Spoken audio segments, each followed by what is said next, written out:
Shut up and sit down. तो चलिए आइए अब हम लोग पढ़ते हैं 22.5 colonialism, economic patterns and social relations. उपनिवेशवाद, आर्थिक ढांचे और सामाजिक संबंध।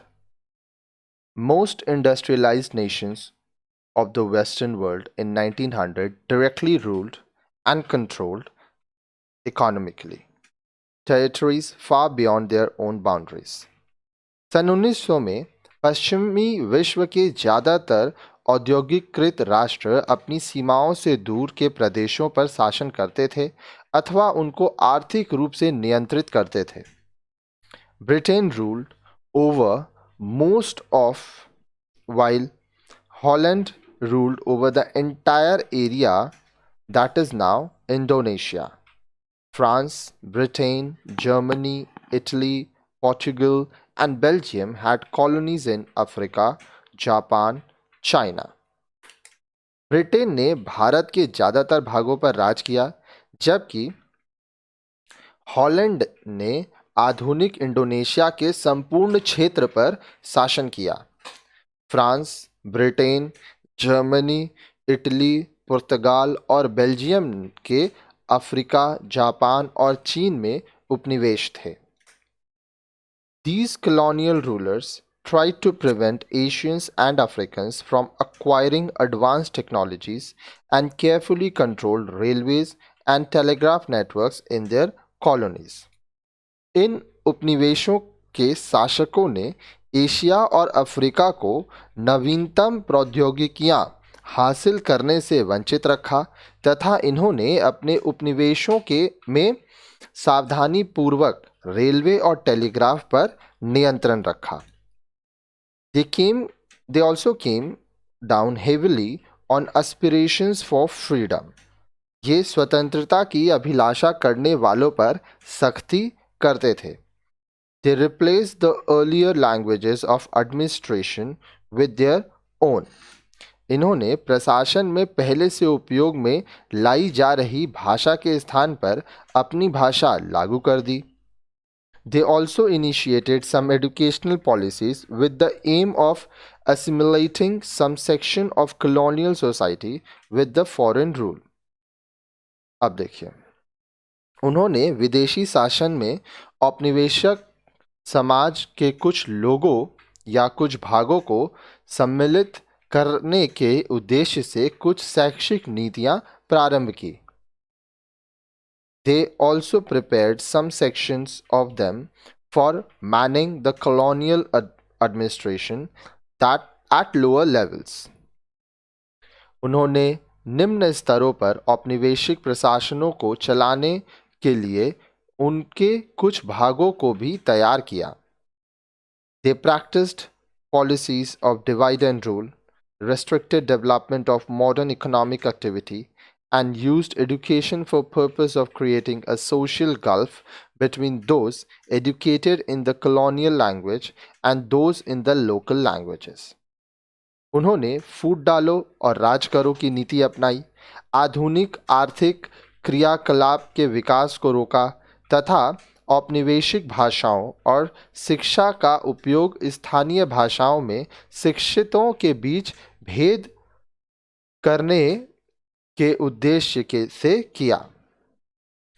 आगे देखिए, The impact of colonialism and capitalist penetration altered social relations in colonies.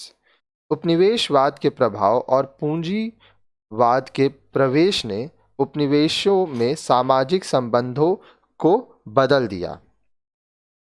They altered the pattern of agriculture to shift its priorities towards the cash crops they might trade in.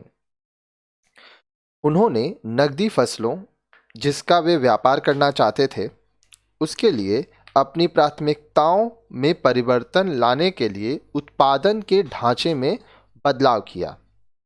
This pattern of production for export was greatly expanded during the 19th and early 20th century.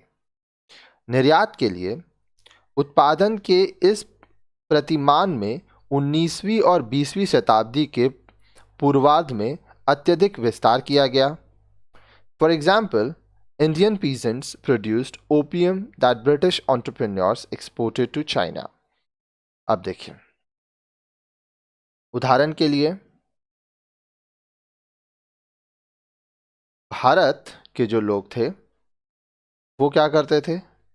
वो भारत के किसान अफीम का उत्पादन करते थे जिसे Britain के उद्यमी चीन को निर्यात करते थे. Indian merchants too had a hand in this. भारतीय व्यापारी भी इसमें सम्मिलित थे. In other words, both production and trade were geared to the interest of the ruling power. दूसरे शब्दों में उत्पादन और व्यापार दोनों ही शासक के हितों में वृद्धि की जाती थी. As a result, larger number of people around the world came to produce things that they did not themselves consume, while they consumed things produced elsewhere by others. अब देखिए, परिणाम स्वरूप संपूर्ण विश्व के ज्यादातर लोग उन वस्तुओं का उत्पादन करने लगे जिनका वे उपभोग नहीं करते थे, जबकि वे उन वस्तुओं का उपभोग करते थे जिनका कहीं और अन्यों द्वारा उत्पादन किया जाता था.